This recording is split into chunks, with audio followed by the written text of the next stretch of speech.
ইরফান, আজকে ঈদের চতুর্থ দিন, পর্যটকদের উপস্থিতি কেমন দেখছেন কক্সবাজারে?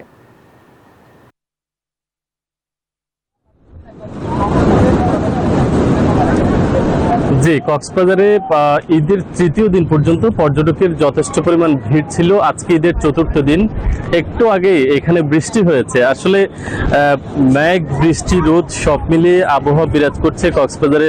একেবারে ভিন্ন রকম আবহাওয়া, কিছুক্ষণ মেঘ এবং কিছুক্ষণ বৃষ্টি, আবার কিছুক্ষণ রোদ, এই পরিস্থিতি এখন বিরাজ করছে। তবে আবহাওয়া অফিস যেটা আমাদেরকে জানিয়েছে, একটু বৃষ্টিপাতের সম্ভাবনা রয়েছে এবং সেটাই হচ্ছে। আজকে ইতিমধ্যে সকালে বৃষ্টি হয়েছে। তো কক্সবাজারে গতকাল নাগাদ কক্সবাজারে যথেষ্ট পরিমাণ পর্যটকের উপস্থিতি লক্ষ্য করা গেছে। আজকে হোটেল মোটেল ব্যবসায়ীরা যেটি বলছেন যে কক্সবাজারে আজকে থেকে কিছুটা পর্যটকে ভাটা পড়তে পারে, যেহেতু ঈদের তৃতীয় দিন পর্যন্ত আসলে যারা কর্মজীবী মানুষ আছেন তারা বিভিন্ন জায়গায় ঘুরতে গিয়েছেন। তবে আজকে থেকে কিছু পরিমাণ পর্যটকে ভাটা পড়ার আসলে যারা হোটেল মোটেল ব্যবসায়ীরা রয়েছেন তারা।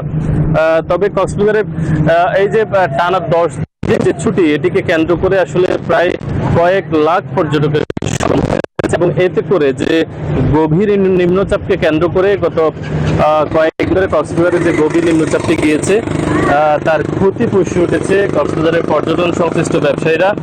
এবং আসলে এই যে সমুদ্রের পরিস্থিতি, এই পরিস্থিতিতে ঈদের তৃতীয় দিন পর্যন্ত প্রায় 5 জন মানুষের প্রাণহানির ঘটনা ঘটেছে এবং এটি কক্সবাজারে একেবারে মর্মান্তিক দুর্ঘটনার খবরগুলো আসলে অন্য সব বছরের দুর্ঘটনার খবরকে ছড়িয়ে গেছে। গতকাল রাতে গতকালও আসলে 2 জন মানুষ এখানে সমুদ্র সৈকতের পয়েন্টগুলোতে আসলে মৃত্যুবরণ করেছে। আগত পর্যটকদের নিরাপত্তায় টুরিস্ট পুলিশ থেকে শুরু করে আসলে সবাইকে কাজ করতে দেখা যাচ্ছে। তবে পর্যটকরা সাগরে নেমে অনেক সময় আসলে একেবারে আবেগে আসলে তারা যে কোনো জায়গায় নেমে যাচ্ছে। তো এখানে কিছু পতাকা রয়েছে, লাল পতাকা, সেই পতাকাগুলোতে যেখানে দেওয়া হয়েছে সেই স্থানগুলোতে না নেমে যেখানে হলুদ পতাকা রয়েছে সেই স্থানগুলোতে সাগরে নামার জন্য বলা হচ্ছে। তো এই ছিল কক্সবাজারের পর্যটনের আপডেট। এখন ফিরে যাচ্ছে স্টুডিওতে।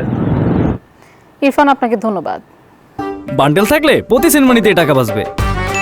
বিকাশ সেনমানি বান্ডেল কিনে জিতুন প্রতি লেনদেনে।